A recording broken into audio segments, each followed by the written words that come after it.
I used to always say to Joss, I'd be like, you know, everybody says Drew's crazy, but she's not crazy, she's just a little touched. And he would say to me, yes. And it shows that you think that when you're playing the character. The weird thing is that when I see it now, like I'll be somewhere in the world and literally it'll be on at the gym or something where, you know, I'm in London and wherever I am, and all of a sudden there'll be a sequence from it.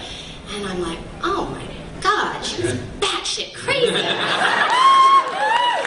I think because I got inside the logic of the illogic for me, and the thing that was so brilliant about the writing is that everything was really rooted in all the stuff that had happened to Drew in terms of her history and her doublespeak. There was a logic to it, an underpinning to it, which is what made it really, really fun to play. So I think it's sort of like they always say as an actor, if you're playing a villain or you're playing, you have to love the character, you can't think like that character's evil or that character's crazy, or, I mean, you know if they're doing nefarious things that they're bad, but you have to find the way to embrace it. And so I think while I was playing it, I had a little bit of a different viewpoint about it than looking back on it. But for me, it was really a joy to have a character that was so rich in terms of, you know, generally, many villains are sort of one-note, archetypal, evil villains, and I felt like to get to play Drew, who was a character who had a long-time, epic love affair, very tender, kinky, whatever relationship, as well as, you know, being evil, and then obviously having some mental stability issues, you know, that there was just so many levels to play, and that's what made it fun. Challenging, yes, but also really exciting. Thank you. My first favorite was the one where James and I were introduced School Hard, because it was our first episode, so it was really fun to step into that universe and be getting to come and play with Joss. And then I would say an episode called Surprise, where my character gets strong, and because I felt like Drew really got to spread her wings. And then on Angel, I would say Reunion, which was this episode where Julie and I teamed up, Darla, and ate all the lawyers.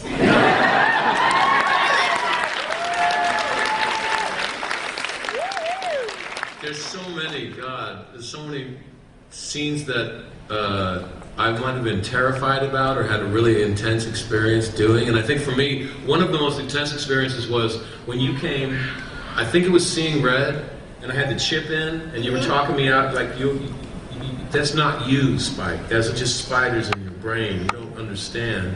And pulling me back to myself. And I think that was one of the, because I spent a long time pining over Buffy and doing all this stuff, and you came back and was like, no, I just kick ass. And then, like, it felt really good. And then when I kicked Angel's butt in the theater on Angel, that was very satisfying. I liked killing Kendra. I think that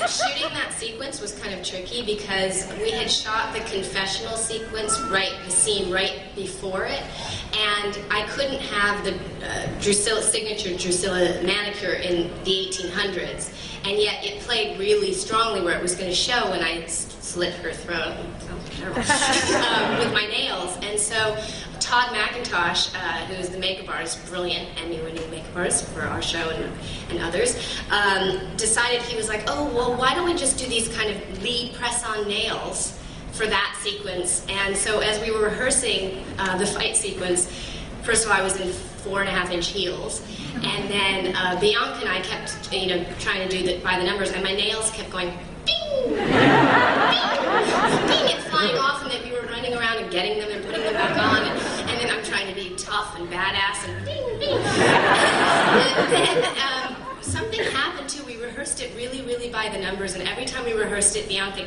was supposed to kick me right around here, and she kicked me here, and it was great. The minute they yelled action, I don't know what happened. She seemed to get really excited. And the next thing I knew, I see the boot coming. And I'm like, no, the mark. And all of a sudden, clunk, she hits me so hard in the head.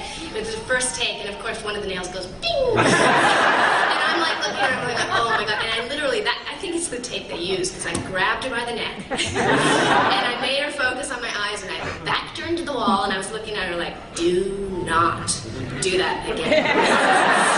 And we went through, we finished it, and of course I had a really bad concussion, and I didn't know, I'm such a girly girl, I didn't know that seeing stars is actually a thing that happens, that you see like white specks when you get hit in the head really hard. So anyway, it was a tricky scene to shoot for a lot of reasons, but it was actually a fun one too, besides the kick in the head. Line in mind? Well, for Juliet, no. If you have a favorite line, that'd be cool. No, that's fine too. For James, I have a particular line. I mean, I love all of Drew's lines. I've been working on so many different things. Maybe you could toss me one and then I'm happy to do it. Bad dog. Bad dog.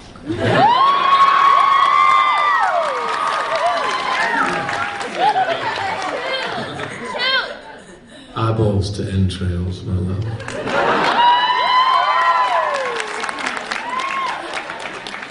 So sweet. Effulgent, James. Effulgent. Oh, beauty effulgent.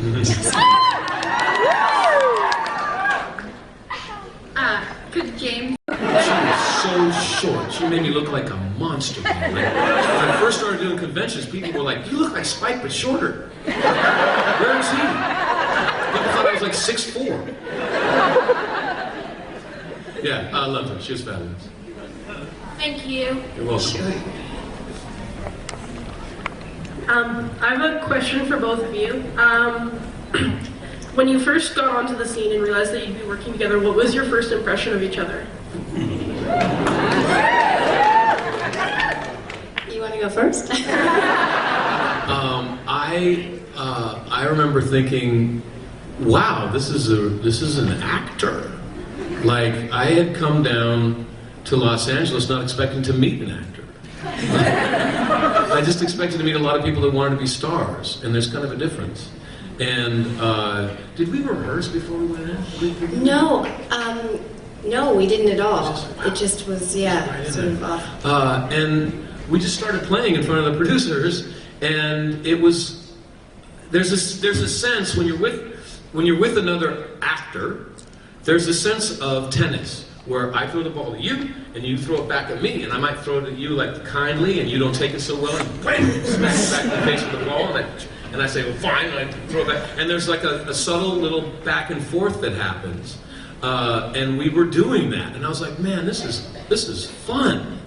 And my only other thought was, I hope she likes me, because I'm only here as her boy toy. So if this actress likes to play, then I might get the role. So yeah. It was interesting because they had cast me and they brought in their final choices for Spike, and James was one of the actors that came in, and immediately we just had an incredible acting chemistry. And it was like that.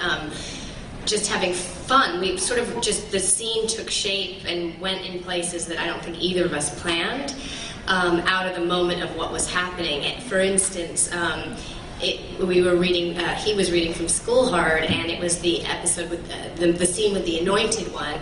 And in his audition, we literally had this moment where we just sort of, our heads rested, and then we kind of remembered, oh yeah, we're talking to the Anointed One. It turned out. Yeah. And it's the moment that they kept it in the scene, and they used it actually as a promo for introducing our characters. And on the commercial, it had our faces turn out, and it said, "Evil has a few new faces." And welcome to Sunnydale. And so basically, and that really did come out of a moment that just sort of happened between the two of us, and working together for the whole time that we did on the show, it always was like that.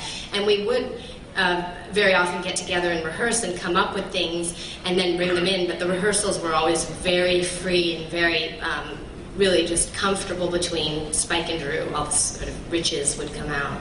Yeah, I was so thankful to have, like, for my first big job in LA, to be with another actor who's an actor, because I came from theater and I was like, oh, I'm home. Now I know what to do. I don't feel like I'm a fish out of water anymore. I'm just at work again. Okay, cool.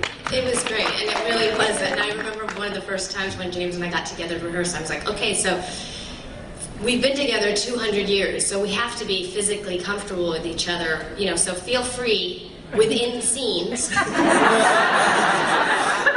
touch wherever you want, whenever you because we can't be. It can't be like, oh, you know, hi, I've known you for 200 years, but I'm afraid to touch you. So we right away sort of had a freedom, you know, on camera that I think translated with the characters. Yes. And I had a girlfriend at the time who remember Liz? Liz. Yeah. She got so jealous of you. I never knew that till afterwards. Oh my God!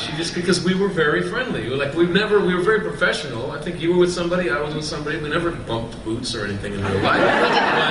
But we, you know. Although it says we did on the web. Yeah. We had fun, didn't we? And so Liz got jealous of us, and then she intimated that she had a crush on David Boreanaz to get me back, right? And so consequently, I hated David Boreanaz for years. And so when you see Spike and David and Angel on the screen, and it seems like Spike just hates that guy. That's why.